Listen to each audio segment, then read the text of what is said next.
राम प्रसाद बिस्मिल भारत के महान स्वतंत्रता सेनानियों में से एक थे। उनकी कहानी साहस, देशभक्ति और सच्ची दोस्ती की मिसाल है। बहुत समय पहले, जब भारत पर अंग्रेजों का राज था, उत्तर प्रदेश के शाहजहांपुर में एक बच्चे का जन्म हुआ। उसका नाम था राम। बचपन से ही राम बहुत तेज, समझदार और निडर थे। उन्हें पढ़ाई के साथ साथ कविता लिखना और देशभक्ति की बातें करना बहुत पसंद था। जब राम थोड़ा बड़े हुए तो उन्होंने देखा कि उनके आसपास के लोग दुखी हैं। अंग्रेजों के कठोर नियमों के कारण लोगों को बहुत परेशानियों का सामना करना पड़ता था। यह सब देखकर राम के मन में अपने देश के लिए कुछ करने की भावना जाग उठी। एक दिन उन्होंने अपनी माँ से पूछा, माँ, क्या हम कभी आजाद होंगे? माँ ने कहा, हाँ बेटा, जब हमारे देश के वीर लोग आगे आएंगे तब हम जरूर आजाद होंगे। यह बात राम के दिल में बैठ गई।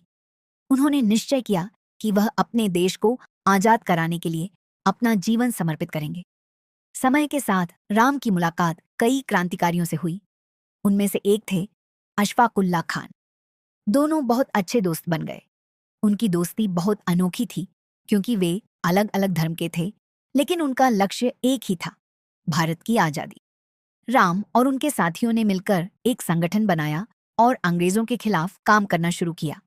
वे लोगों को जागरूक करते, उन्हें साहस देते और कहते कि हमें अपने अधिकारों के लिए लड़ना चाहिए। लेकिन देश की लड़ाई लड़ने के लिए उन्हें धन की जरूरत थी। इसलिए उन्होंने एक योजना बनाई। उन्होंने तय किया कि अंग्रेजों के खजाने को अपने कब्जे में लिया जाए ताकि उस पैसे का उपयोग देश की सेवा में किया जा सके।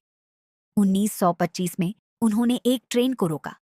इस घटना को काकोरी ट्रेन एक्शन के नाम से जाना जाता है। राम और उनके साथियों ने बहुत बहादुरी से यह काम किया। उन्होंने बिना किसी निर्दोष को नुकसान पहुंचाए अंग्रेजों का खजाना अपने कब्जे में ले लिया। इस घटना से अंग्रेज सरकार बहुत गुस्सा हो गई।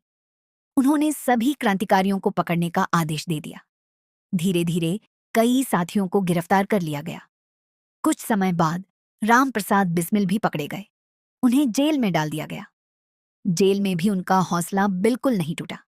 वे हमेशा मुस्कुराते रहते थे और अपने साथियों का मनोबल बढ़ाते थे। जेल में रहते हुए उन्होंने कई प्रेरणादायक कविताएं लिखी। उनकी सबसे प्रसिद्ध कविता सरफरोशी की तमन्ना आज भी लोगों के दिलों में जोश भर देती है। जब अदालत में उनका मुकदमा चला तो उन्हें फांसी की सजा सुनाई गई। यह सुनकर भी वे बिल्कुल नहीं डरे। उन्होंने हंसते हुए कहा, मैं अपने देश के लिए अपनी जान दे रहा हूं। इससे बड़ा सम्मान और क्या हो सकता है? 19 दिसंबर 1927 का दिन आया। राम प्रसाद बिस्मिल ने बहुत ही बहादुरी और गर्व के साथ अपने प्राणों का बलिदान दे दिया। वे हमेशा के लिए अमर हो गए। आज भी जब हम उनका नाम लेते हैं तो हमारे दिल में गर्व और सम्मान की भावना जाग जाती है। उनकी कहानी हमें सिखाती है कि हमें अपने देश से प्यार करना चाहिए और हमेशा सच और न्याय के रास्ते पर चलना चाहिए।